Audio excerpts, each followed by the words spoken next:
ഇന്ന് തന്നെ ഡൗൺലോഡ് ചെയ്യൂ. കാണൂ നിങ്ങളുടെ ഫേവറേറ്റ് ഷോസ്.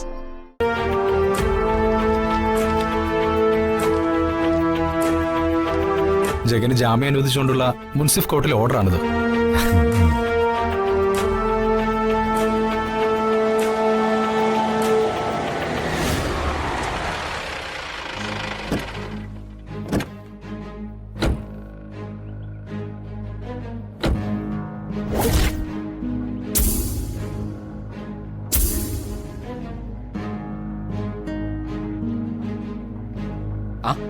ഇതാര്?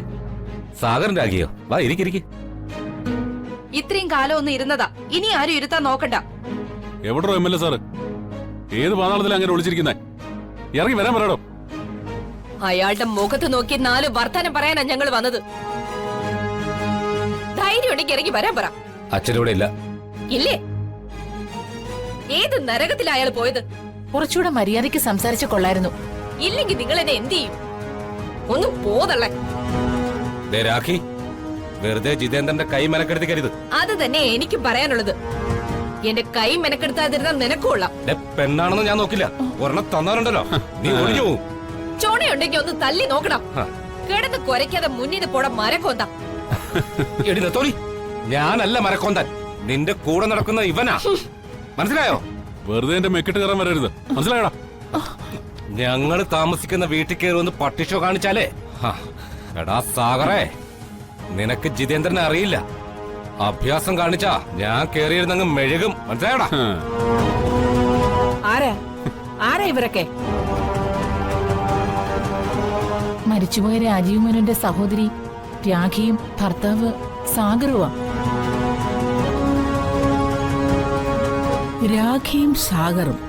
അതെ, സ്വന്തം മകനെ രക്ഷിക്കാൻ വേണ്ടിട്ട് കുറുപ്പ് കളിച്ച നാടകത്തില് വിഡ്ഢിവേഷം കെട്ടേണ്ടി വന്ന 2 സാധുക്കളാ ഞങ്ങള്. എന്നിട്ട് സാധുക്കളുടെ സ്വരമല്ലല്ലോ ഞാൻ കേട്ടത്. അഹങ്കാരത്തിന്റെയും ഭീഷണിയുടെ അല്ലേ? അത് തന്നെ. അതുപോട്ടെ, സാധുക്കളായ നിങ്ങൾക്ക് എന്നെ പരിചയപ്പെടുത്താം. ഒട്ടും സാധുവല്ലാത്ത ഒരാനന്ദവല്ലിയാണ്, കുറുപ്പിന്റെ സഹോദരി. ഉണ്ണിയാർച്ചയുടെ അവതാരമാണെന്ന് തോന്നുന്നല്ലോ. പയറ്റിന്റെ കാര്യത്തിൽ ഉണ്ണിയാർച്ചയായും നിന്നെപ്പോലുള്ളവരുടെ മുന്നിൽ രക്തരക്ഷസായും വരും ഈ ആനന്ദവല്ലി. അല്ല, നിനക്കെന്റെ ഏത് രൂപമാ കാണേണ്ടത്? എടാ സാഗറേ, അപ്പച്ചി ചോദിച്ചത് കേട്ടില്ലേ? അപ്പച്ചിയുടെ ഏത് വേഷമാ നിനക്ക് കാണേണ്ടതെന്നോ? നിങ്ങളുടെ വേഷം കെട്ട് കാണാനല്ല ഞങ്ങൾ വന്നത്. ഞങ്ങളുടെ വിഡ്ഢി വേഷം കെട്ടിച്ച കുറുപ്പിനെ ഒന്ന് കാണാനാ. എവിടെയാണോ കുറുപ്പ്?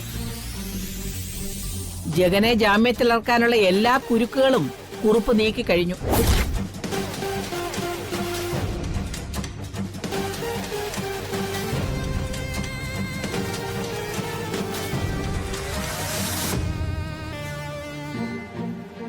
ഇനി ജഗനെയും കൊണ്ടേ കുറുപ്പ് തിരിച്ചു വരൂ.